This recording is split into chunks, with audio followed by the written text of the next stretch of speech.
অন্য এটি ভিডিঅ'লৈ আপোনালোক সকলোকে স্বাগতম জনাইছোঁ। আজি মই আপোনালোকৰ বাবে লৈ আহিছোঁ কেটলি মুখত দিয়া পিঠা। এই পিঠাবিধ বনাবলৈ তেনেই সহজ। মই এই পিঠাবিধ বনাবলৈ ভাত খোৱা চাউলৰ পিঠাগুড়ি ব্যৱহাৰ কৰিছোঁ। আপোনালোকে যদি ইচ্ছা কৰে জহা চাউলৰো ব্যৱহাৰ কৰিব পাৰে। মই পিঠাগুড়িখিনি অলপ গাখীৰেৰে সানি লৈছোঁ। আপোনালোকে যদি ইচ্ছা কৰে গাখীৰৰ সলনি পানীও ব্যৱহাৰ কৰিব পাৰিব। পিঠাগুড়িখিনি সানোতে আপোনালোকে মন কৰিব যে ইয়াত বহুত বেছি পৰিমাণৰ গাখীৰ বা পানী ব্যৱহাৰ কৰিব নালাগে। ইয়াক কম পৰিমাণৰ গাখীৰ বা পানী ব্যৱহাৰ কৰিয়ে আপোনালোকে ধুনীয়াকৈ সানি ল'ব।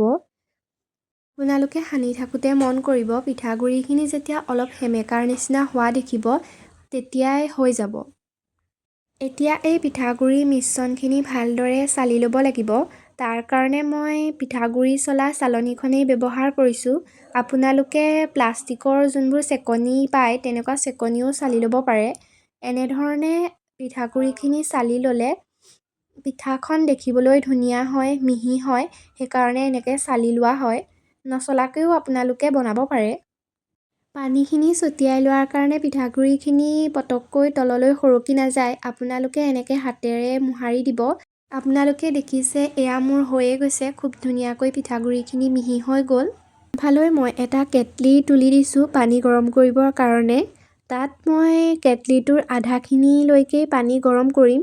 পানীখিনি খালি ভালদৰে উতলাই ল'ব লাগিব আৰু কেটলিটোৰ নলডাল আমি বন্ধ কৰি দিম যাতে ভাপখিনি সেইফালেদি গৈ থাকিব নোৱাৰে।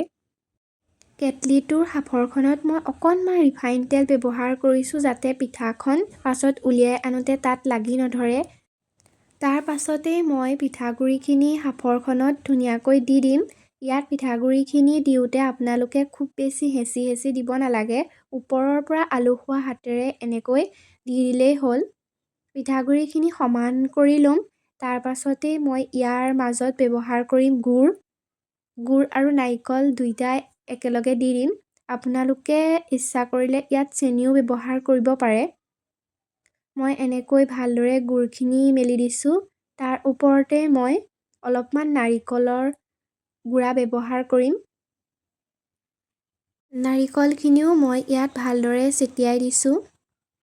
ইয়াৰ ওপৰত আকৌ মই পিঠাগুড়ি ছটিয়াই দিম।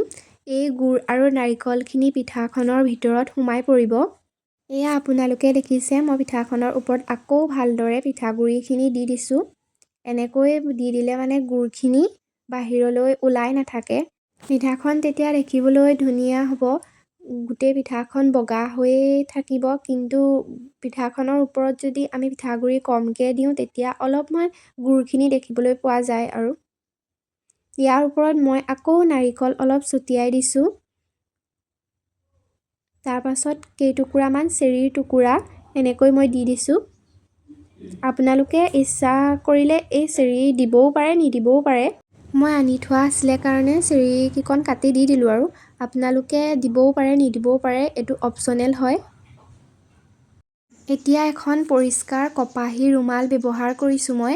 এই ৰুমালখনেৰে এনেধৰণে ওপৰৰ পৰা দি তলফালৈ ধুনীয়াকৈ হাতেৰে ধৰিব পৰাকৈ আপোনালোকে বান্ধি ল'ব পিঠাখন।